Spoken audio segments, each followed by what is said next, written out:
Hello అందరికీ welcome to our channel. It's me Lavanya 21 and welcome back to one more mini vlog. ఎలా ఉన్నారు అందరూ? బాగున్నారా? బాగుండాలని అయితే కోరుకుంటున్నాను. నేను కూడా చాలా చాలా బాగున్నాను. ఈ వీడియో ఏంటి అంటే ఎగ్ కర్రీ చేసినప్పుడు మా హస్బెండ్ పర్టికులర్ ఇంగ్రీడియంట్స్ అయితే ఉండాలని అయితే అంటూ ఉంటాను అన్నమాట. అందుకే నేనైతే ఈ వీడియో షూట్ చేస్తున్నాను. ముందుగా అయితే 4 eggs బాయిల్ అయితే చేశాను. అలానే చింతపండు కూడా ముందే నానబెట్టుకున్నాను. 1.5 ఆనియన్స్ కట్ చేసుకొని అండ్ గ్రీన్ చిల్లీ కూడా కట్ చేసుకొని పెట్టుకున్నాను. ముందుగా అయితే కడాయి పెట్టి హీట్ అయ్యాక ఆయిల్ వేసుకొని ఆయిల్ హీట్ అయ్యాక ఆవాలు, జీలకర్ర, ఆనియన్స్, గ్రీన్ చిల్లీ కట్ చేసి పెట్టుకున్నవి వేసాను.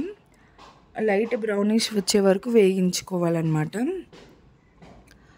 ఆ గ్యాప్లో నేనైతే బాయిల్ ఎగ్స్ అయితే పొట్టు అయితే తీసుకుంటున్నాను అనమాట.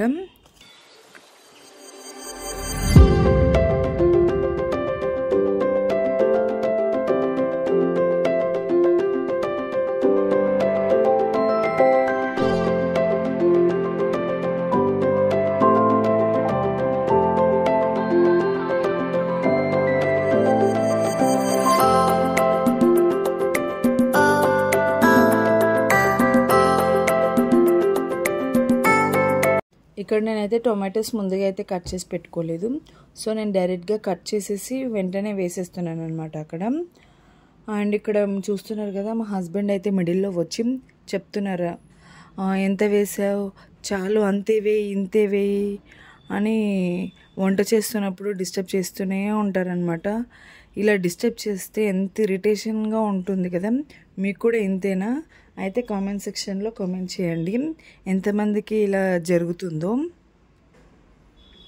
అండ్ ఇక్కడైతే నేను పసుపు, కారం, సాల్ట్ వేసాను అనమాట. కాసేపు అయ్యాక చింతపండు, నానబెట్టుకున్న చింతపండు అయితే వేసేసుకోవాలన్నమాట. ఎంతమందికి వంట చేస్తున్నప్పుడు హ్యాండ్స్ వాష్ చేస్తూనే ఉంటారు? కామెంట్ చేయండి. అది కూడా మీరు కూడా ఇలానే హ్యాండ్ వాష్ చేస్తూనే ఉంటారా? ఈ విధంగా ఉంది. కొన్ని వాటర్ యాడ్ చేసుకొని బాగా గుజ్జుగా, అంటే చాలా గ్రేవీగా దగ్గరగా అయ్యే వరకు మనం మసాలా పెట్టుకోవాలన్నమాట. మరిగించుకోవాలి బాగా. మసిలిన తర్వాత ధనియాల పౌడర్, చికెన్ మసాలా లేదు, సో నేను అందుకే మటన్ మసాలా వేస్తున్నాను. ఇంకా last but not least eggs అయితే కట్ చేసి వేసేస్తున్నాను అనమాట. మా హస్బెండ్కి కుకింగ్ చేయడం ఇష్టం. ఎగ్ వేసాక ఒక 5 to 8 minutes లో ఫ్లేమ్లో కుక్ చేసుకోవాలన్నమాట. ఆ గ్యాప్లో నేను వంటకి వాడిన గిన్నెలన్నీ వాష్ చేసుకుంటున్నాను అనమాట. ఎందుకంటే తినిన తర్వాత చాలా గిన్నెలు ఉంటాయి, వాష్ చేయబుద్ది కాదు. సో అందుకే ఎప్పటికప్పుడే నేను ఒక 2-3 ఉన్నా కూడా నేను వెంటనే వాష్ చేసేసుకుంటాను. చాలా మెస్సీ అయిపోతుంది కదా కిచెన్ అంతా. సో అందుకే నేనైతే వాష్ చేసి పెట్టుకుంటున్నాను. ఎగ్ కర్రీ అయితే రెడీ అయిపోయింది. ఇంకా మా పాపకి, మా హస్బెండ్కి పెట్టేసి నేను కూడా తినేస్తున్నాను అనమాట. ఈ వీడియో మీకు నచ్చింది అనుకుంటున్నాను. Thank you for watching. Bye.